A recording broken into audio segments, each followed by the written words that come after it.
Hello बच्चों, JEE main 2024 का question है ये फर्स्ट फेव शिफ्ट 1 का।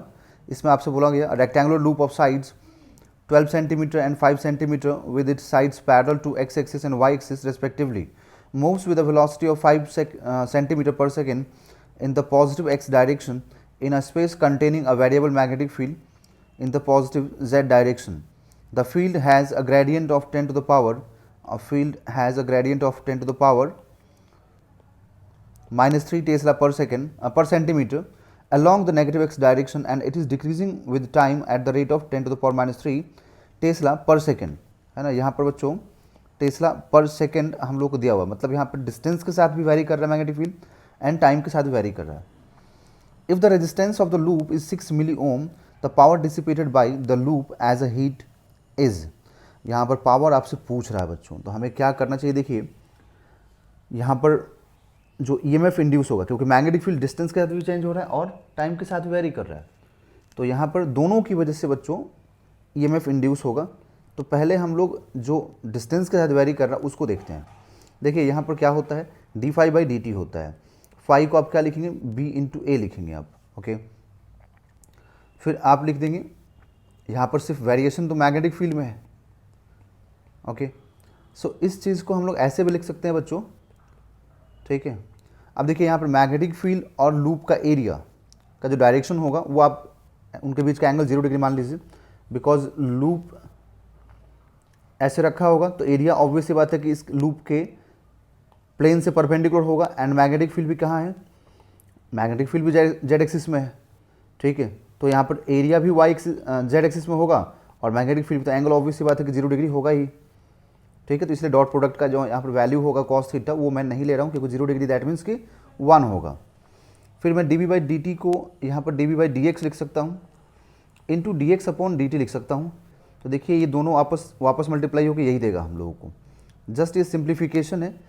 ठीक है, अब यहाँ से हम लोग बच्चों ये जो d B by d x है ना, ये गिवन है. ये कितना दिया हुआ देखिए, तो d B by d x दिया हुआ हम लोगों को 10 to the power minus 3 tesla per centimetre है. तो उसको आप मीटर में कन्वर्ट करके लिखिए, ये d B by d x हो गया.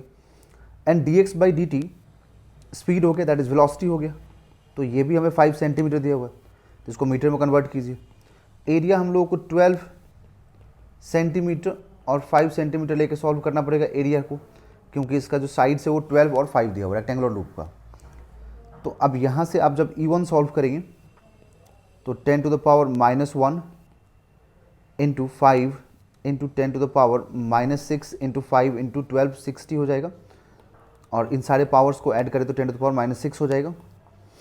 ओके, तो अब यहाँ से हम लोगों को क्या मिलेगा, 300 into 10 to the power minus 7 volt, that is 30 into 10 to the power minus 6 volt. ये बच्चों एक ईएमएफ आएगा जो कि स्पेस की वजह से चेंज हो रहा था, जो कि डिस्टेंस में वेरी कर रहा था उसकी वजह से. बट सिर्फ डिस्टेंस पे वेरी नहीं कर रहा, टाइम के साथ भी वेरी कर रहा. तो टाइम के साथ जो वेरी करेगा. ठीक है, अच्छा बच्चों एक चीज़ और भी है कि हम लोग यहाँ पर साइन नहीं ले रहे हैं, क्योंकि हम लोग को सिर्फ ईएमएफ निकालना है, हमें डायरेक्शन वगैरह नहीं फाइंड करना है. ठीक है, तो डायरेक्शन नहीं फाइंड करना है, इसलिए मैं यहाँ पर माइनस साइन नहीं ले रहा हूँ, ज़रूरत नहीं है.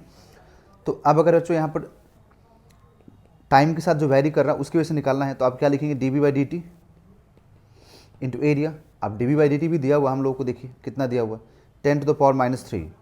तो आप 10 to the power minus 3 into area कितना लिखेंगे, 12 into 10 to the power minus 2 क्योंकि सेंटीमीटर है, 5 into 10 to the power minus 2 क्योंकि ये भी सेंटीमीटर है. तो देखिए आपको यहाँ से कितना मिलेगा, 60 into 10 to the power minus 7 volt. तो बच्चों यहाँ से E2 जो मिलेगा हम लोगों को 6 into 10 to the power minus 6 volt मिलेगा. ठीक है, तो यहाँ से E1 और E2 हम लोग को मालूम हो गया. तो अब बच्चों यहाँ पे जो टोटल मिलेगा, क्योंकि दोनों वहाँ पर ईएमएफ इंड्यूस हो रहा, एक डिस्टेंस की वजह से इंड्यूस हो रहा, डिस्टेंस वेरी करने की वजह से, दूसरा टाइम के साथ वेरी करने की वजह से. मैग्नेटिक फील्ड जब टाइम के साथ वेरी करेगा तब भी इंड्यूस हो रहा है. तो दोनों जो ईएमएफ इंड्यूस हो रहा है दोनों को आप ऐड करेंगे तो आपको टोटल मिलेगा. तो दोनों को ऐड करने के बाद देखिए क्या मिलेगा, यहाँ पर 36 into 10 to the power minus 6 volt मिलेगा, क्योंकि ये 6 है और ये 30 है, पावर भी दोनों का सेम है यहाँ पर, तो ऐड कीजिए 36 मिलेगा. अब जब आपको ईएमएफ मालूम हो गया बच्चों और पावर चाहिए, तो आप क्या लिखेंगे, ई स्क्वायर बाई आर। तो E square that is 36 into 10 to the power -6 into 36 into 10 to the power -6 divided by resistance. तो रेजिस्टेंस 6 मिली ओम है,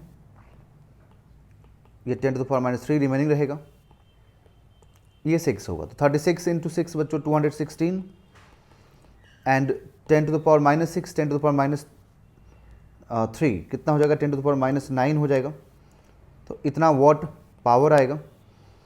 अब इस चीज़ को देखिए, तो ये तो सेम है यहाँ पर, ठीक है।